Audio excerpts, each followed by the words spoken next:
The NFC North might be one of the most talented divisions in all of football, and certainly in the NFC. And today, we're going to be ranking them where I think they're going to finish. All right, at last place, I have the Minnesota Vikings. Now, we're not going to lose Kirk Cousins, who's not an all-pro quarterback talent level, but he's a B-plus quarterback level talent, and you win a lot of games, you throw for a lot of yards, and you pass for a lot of touchdowns with Kirk Cousins. We're not going to act like going from Kirk Cousins to Sam Darnold is not a severe downgrade at the most important position that exists in football. Sam Darnold to me is like your frat college friend that's still partying late into his 30s. Like, we know what you are. And I know that Sam Darnold is only 27 years old, but it's like we know what he is. He's fun. He's talented, but he's not the most reliable guy in the world, and he doesn't make the best decisions. He played linebacker in college or in high school. And to me, when I watch him play, that's what I see. I see a linebacker playing quarterback. He's not a super sharp reader of the football. He makes a lot of terrible decisions, and quarterback is literally the most important position that exists in football. Coming from a Browns fan, I know what it's like to have a very talented roster, especially in the early 2000s. We had Pro Bowlers, allure, especially at the O-line, Joe Thomas, and the respects of guys of these nature. But when you don't have a QB, guess what? You're in QB hell. And it doesn't really matter what your positions are looking like at each and every position until you figure that out. Some other key additions that they did pick up, though, was Aaron Jones. They did draft J.J. McCarthy. That could be their saving grace. To me, though, he's not all that talented. He might be a pretty good game manager, which if he's able to hold on to the ball, not turn it over. The Minnesota Vikings, to me, although I have them coming in last, they are the wild card. If they figure out their QB, if, let's say, Sam Darnold, the light comes on, or J.J. McCarthy is competent at quarterback, I could actually see them coming in first.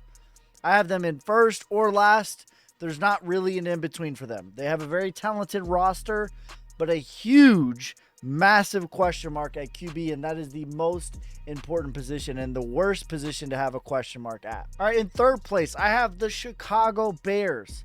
And to me, the Chicago Bears are putting it all of their hope for their franchise for the next 5 years into Caleb Williams. And he is not the Messiah to me. To me, we've had many hype QBs, such as Trevor Lawrence. Like, have we seen he was supposed to be the next coming, right? I have not seen it yet. They said the same thing about the QB for the Panthers. He looks small. And when I watch his film, Caleb Williams, I see the talent. I get the allure. I see that he can make every throw, that he can run, that he can scramble, that he can improvise. But to me, it's like, that's what he is. And when you ask him to play in schedule, he doesn't want to sit in the pocket and make a 3-step drop, make a 5-step drop, hit the reads. I don't know. I don't see it. I think that he has obviously the boom potential that could take them to the next level, but I don't know that he's a massive upgrade from Justin Fields, which by his own right is a home run player in himself. Mainstream media is making it out like Chicago's going from like Deshaun Kaiser to Tom Brady, and I just don't think that that's the case. I think that they're way closer to a wash on talent than they are to anything else. They lost one of their defensive tackles, and they lost their wide receiver. They did pick up some wide receivers, so I think they slightly got better at wide receiver, but they really got better at wide receiver number 2, wide receiver number 3. I'm not sure who wide receiver number 1 for them is. And they picked up DeAndre Swift at running back. To me, this is a big addition and a big improvement, but again, I don't know that their offense was really the problem. For me, the Chicago Bears had a good offseason. It's not what everyone's making it out to be, and I don't know that Caleb Williams is a mountains of light years better than Justin Fields. I think that he's better than Justin Fields, and the ceiling is higher than Justin Fields, but I don't know that the floor is lower than Justin Fields. I don't know that he's going to be more consistent. I think that the Chicago Bears are going to be fine. They're not going to be great. They're somewhere between 7 and 9 wins, in my opinion.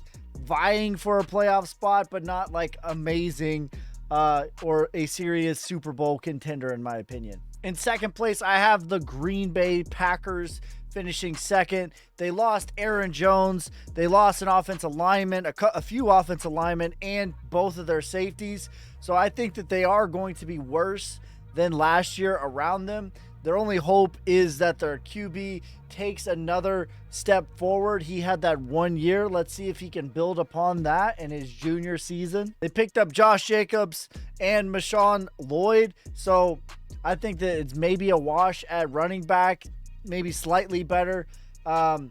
If your QB is good, if your QB is elite, like we've seen in many dynasties, you can cover up a lot of holes. Just look at Patrick Mahomes. In my opinion, the Green Bay Packers will be vying for a playoff spot.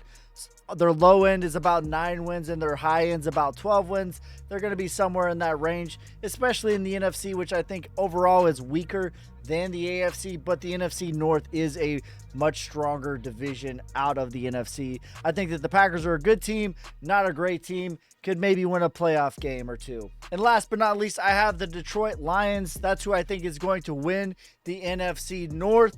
They upgraded at corner, in my opinion. They upgraded at offensive line. They picked up Kevin Zeitler. They were very good last year.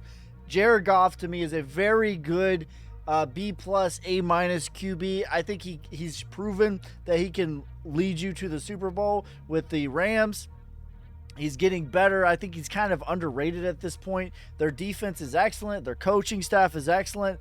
I think they're going to win somewhere between 11 and 14 wins. Detroit, in my opinion, has a real chance to make a deep playoff run and maybe even represent the NFC. That's going to be it for this time. Let me know in the comments where I screwed up. What did you hate? What did you love about my takes? Make sure you like, subscribe, follow me for more, you savages.